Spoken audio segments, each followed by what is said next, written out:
Well, that's it, guys. 2023 is a wrap, and we can kind of look at 2023 to see what might happen into 2024. And mainly what I'm saying here is taking a look at the economy and what's happening with that, okay? Because in 2023, we literally saw 4,600 stores across the entire country close down. That's right, 4,600. That is a lot of stores to close. Not only is that a lot of stores to close, but that's an 80% increase in store closings from 2022 to 2023, guys. So just by looking at that one indicator alone, I would say that's flashing alarm bells for where the economy is headed into 2024. This is just like a range of different reasons of why they closed these stores, but it was anywhere from bankruptcies to closing underperforming locations. They also blame theft and retail crime as part of the reasons why they close different locations. Like, there's different reasons why these stores close, but all of them are not good, basically. You know, having an uptick in retail crime and theft, not good. Underperforming location, not good. Bankruptcy, really not good. But here's the caveat. Even though 4,600 stores closed, 5,500 stores opened across the country.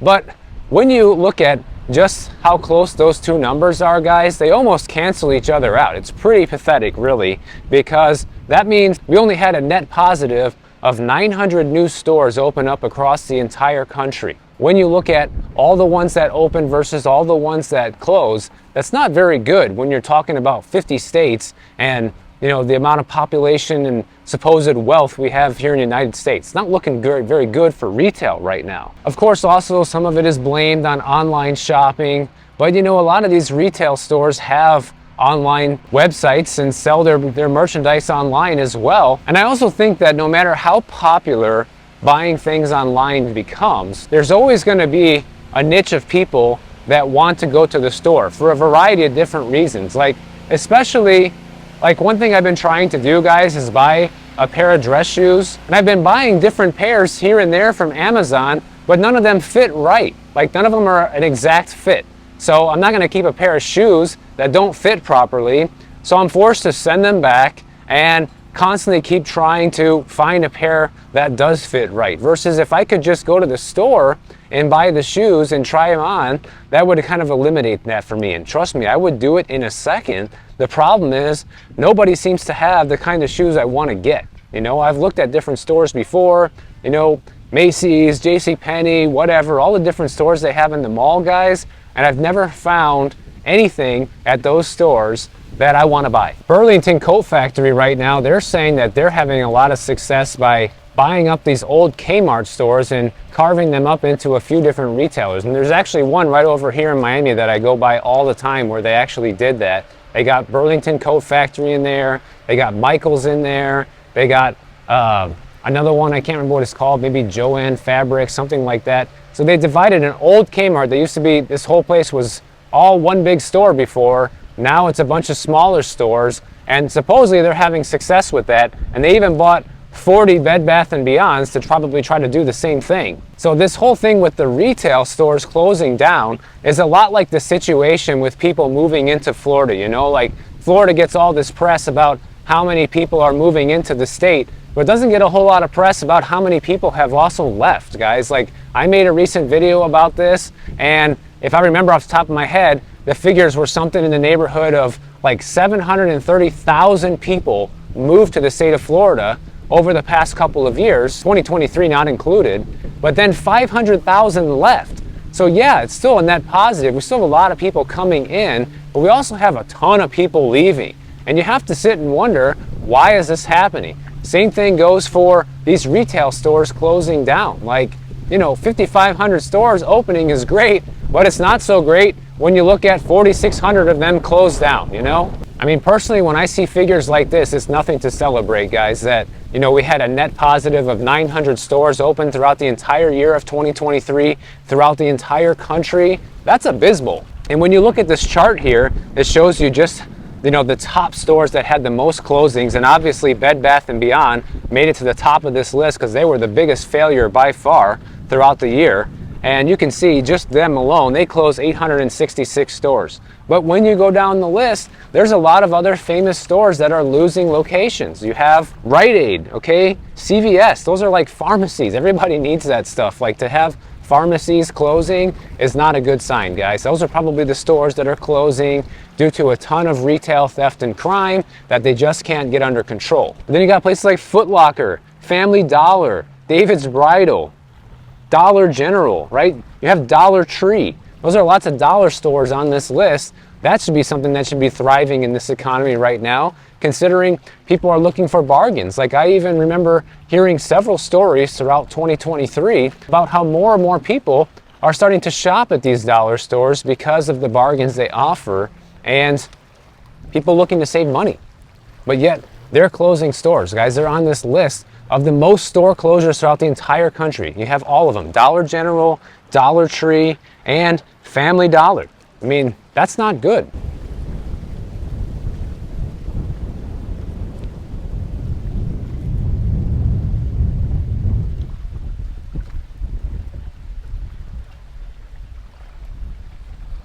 And guess what? This trend's going to continue into 2024 because this story that I'm referencing this from came out before January 1st even rolled around, okay? And already there have been 580 store closures announced for 2024 before 2024 even began. CVS and Walgreens announcing the most store closures coming. Once again, the pharmacies. Why are these guys closing? Oh, right. The retail theft and crime that they can't seem to get under control in certain cities that we won't name right now. And of course they say, well, it's also due to the competition from Amazon and Walmart. These guys are basically running pharmacies right now, which takes a bite out of their piece of the pie, which I can understand, guys. Of course, there's always going to be competition.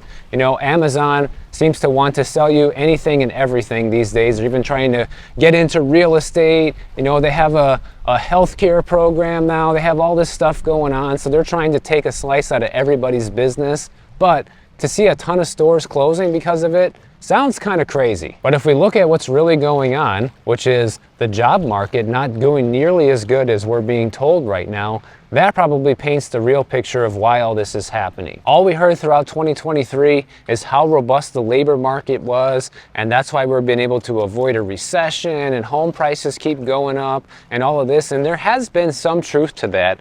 But what's not being talked about as much is how much things have actually been slowing down behind the scenes. Right now, the Federal Reserve, one of their top goals by their interest rate increases has been to slow down the labor market because that's such a big piece of the inflation puzzle. And basically they've been aiming for this, elusive soft landing that's never happened in history, but somehow this time it's different. And what that's supposed to do is it's supposed to support household incomes while helping inflation go a little bit lower. It cools the labor market without having an all-out collapse. Sounds like kind of a fantasy since we've never seen this happen before. But okay, let's see what they can come up with, right? But you can see that there's cracks starting to form in the economy, most notably when we look at what's happening with the labor market. Here's a chart with the unemployment rate forecasts from Wells Fargo, Morgan Stanley, and S&P Global. All of them, as you can see, are forecasting that the unemployment rate's gonna go up into 2024, guys. And Wells Fargo has the highest prediction at 4.5%. And you can say, well, that's not a big deal. We're already at 3.7%. No, guys, that translates to millions of people out of work, okay? And like what's always been pointed out to me here on the channel when I talk about this, that these unemployment figures actually don't cover everybody. So just like inflation, unemployment is always higher than the numbers that we're being given. And you can see by looking at this chart right here, how much the non-farm payrolls have changed from quarter to quarter throughout 2022 up until basically now, and where it's projected to go into 2024. It has been declining substantially. And look at that, guys. The right side of this chart, where it's like the lighter blue color, that's where it's forecasted to go, meaning that it's not looking good. And another way that we can tell that the labor market's really starting to slow down is the amount of people who are job hopping has also slowed down substantially. You also have the amount of hiring going down as well. Look at this. The blue line is the amount of hirings and the yellow line is the amount of separations. And what you can see is less people are quitting their job because jobs are becoming more and more scarce. At the same time, less companies are hiring right now. So this is all heading straight towards the direction that history always tells us that it does, guys. As soon as the Fed starts cutting rates, within months of that happening, the very first rate cut, we're going to see unemployment shoot up.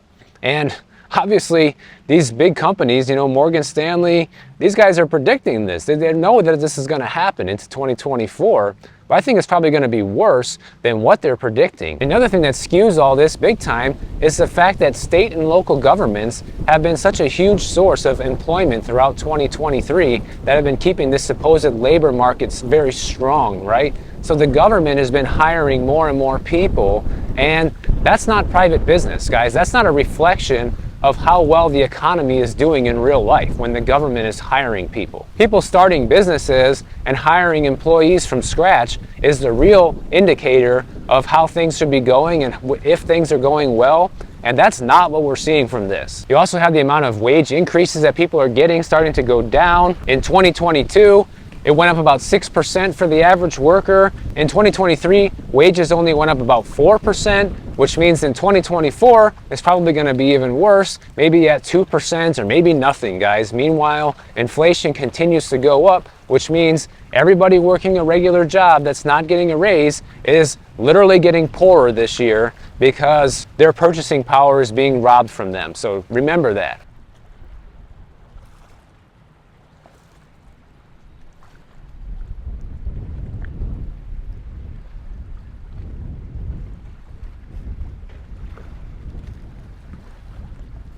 And guess what?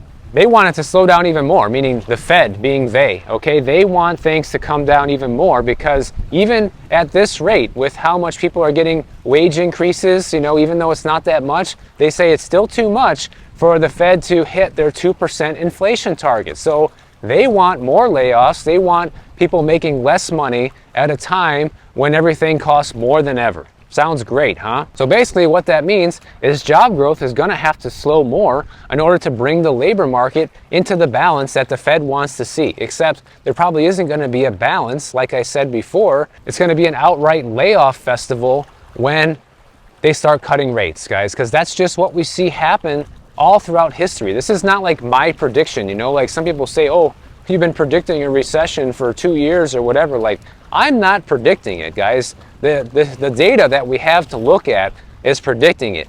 The inverted yield curve is predicting the recession, okay, not Michael Bordenero. The data that we have regarding the Fed increasing interest rates and then lowering them is predicting the recession, not me.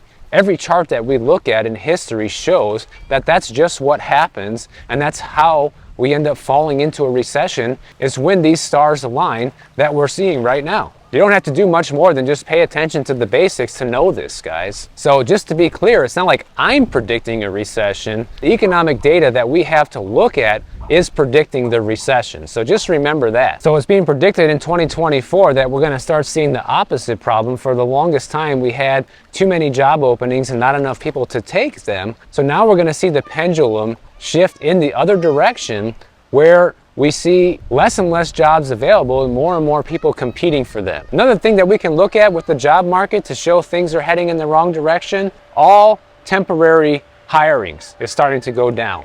And this is typically a sign that the labor market is slowing down when the amount of temporary employees being hired is also slowing down. Now, a lot of companies still don't want to do layoffs because it was so hard to get people during the pandemic, so they're doing whatever they can to hang on to people, which is good for the average worker right now, but I'm not sure how much longer that can last because companies are not going to choose to, see their bottom line get eaten away for quite a long time before they start letting people go. So just by looking at all these things, to me, I think we're going to see a lot of things slow down in 2024, guys. Like, really, the euphoria of the last few years, like, all of the euphoria from the stimulus packages really is completely starting to wear off this year. And I just wonder if it's going to wear off before the election or not. That's what I keep thinking about. But honestly, I think it doesn't really matter. Whether it all wears off, whether things come crashing down before or after the election, it's kind of irrelevant if you ask me. It's relevant in terms of who gets elected, but it's irrelevant for the average person. You know, it doesn't matter if it happens today or next week, you know? And more people right now are starting to feel the financial pinch, so much so that you're seeing more people continue to cancel their streaming services, meaning like Netflix and Disney Plus and Hulu, things like that. And I'm bringing all this up because this is all relevant to the economy, guys. When people start cutting back on unnecessary things like streaming, for example, this gives you an idea that people are trying to save money. And we know this is what people are doing based on credit card borrowing habits, as well as HELOC borrowing habits and all other types of borrowing habits that we're seeing happen right now. But take a look at this chart here. It shows that from October 2022 all the way throughout the end of 2023, the amount of cancellations of people canceling a different streaming service shot up pretty dramatically. It says about 25% of people that have a bunch of different streaming services canceled at least a few of them over the past year. 2 years ago, that number was 15%. So now it's 25%. So more and more people are getting rid of their streaming services right now, mainly because they're becoming too expensive, guys. Like right now, streaming is becoming an absolute joke. It used to be that Netflix was the only streaming service out there, and you could watch almost any movie you wanted to watch on Netflix. But then, once the studios started realizing like, hey, there might be some big money in this streaming, then they all started coming out with their own platforms. You know, you saw HBO come out with one. You saw Paramount come out with one. You saw anybody you can think of has a streaming app now, and Disney came out with one. You know, the big companies, they wanted to capitalize on this, and now that there's so many of them competing for the same eyeballs, they're losing, guys. And why do you think they're raising prices as much as they are? Because they can't win. They can't turn a profit. And the crazy thing about this is that people started paying for these streaming services in order to drop cable. You know, that's definitely what I did. I stopped paying for cable, I don't know, 5 years ago, something like that. I don't really pay for any streaming services. I pay for Max, which is the HBO one. Used to be HBO, now it's just called Max. And then Netflix, we share an account with a friend, you know, the right way, when you can have 4 users or whatever paying the maximum amount. And that's extremely cheap. So we don't pay for all these different services, and it still ends up being far cheaper than cable. However, I don't understand people that are paying for 4 or 5 different streaming services, and all of a sudden you're paying just as much as, if not more, than you were paying for cable. And more people are starting to go for the ad-supported versions of this. You know, Netflix came out with an ad-supported version. You have Hulu, they came out with a lower-tiered ad-supported version, and they're trying to retain customers by, you know, letting people watch lower quality video and at a lower bit rate, as well as with more commercials, which brings you right back to cable. You're paying to watch commercials. You know, that was always one of the best things to me about streaming, is that you can pay a monthly fee and not have to watch commercials anymore, you know? Even people here on YouTube, I see them complain sometimes like, oh, there's too many commercials on here. Like, well, guess what, guys? You're watching YouTube for free. So that's how the bills get paid on the YouTube platform, whether you like it or not. And you can choose not to see those commercials. You can pay for YouTube Premium. I subscribe to YouTube Premium because I watch a ton of YouTube and I don't want to see an ad every 3 minutes. You know what I'm saying? So that's a personal choice. But as you can see, even the streaming companies are doing this now. They're offering ad-supported versions of their platforms, and you get a lower tier quality of video along with it. So if you want a premium experience, you have to be willing to pay for it, essentially what they're telling people with this. But all these companies are still trying to suck the maximum amount of money out of people, guys. Like Amazon, they just announced that they're going to be charging an extra $2.99 a month this year for people to watch the non-ad version of their Prime membership, and that was something that was always free. So now they're taking something that used to be free and charging a premium for it, and if you don't want to see the ads, you're going to have to pay. And there's been a huge backlash over this, obviously, but that's where it's all headed. And you know, personally, I'm getting sick of streaming. You know, I don't have cable, so that's the only way to really watch stuff, but I've been reverting back to the old ways of buying physical media, guys. I've been watching some YouTube channels that talk about this a lot, and I get tired of the fact that when you want to watch something in particular, you know, you have to hunt through different streaming services. Sometimes it's free, sometimes it's not. You have to pay, you don't have to pay. It just becomes a hassle, or sometimes it's not available at all, right?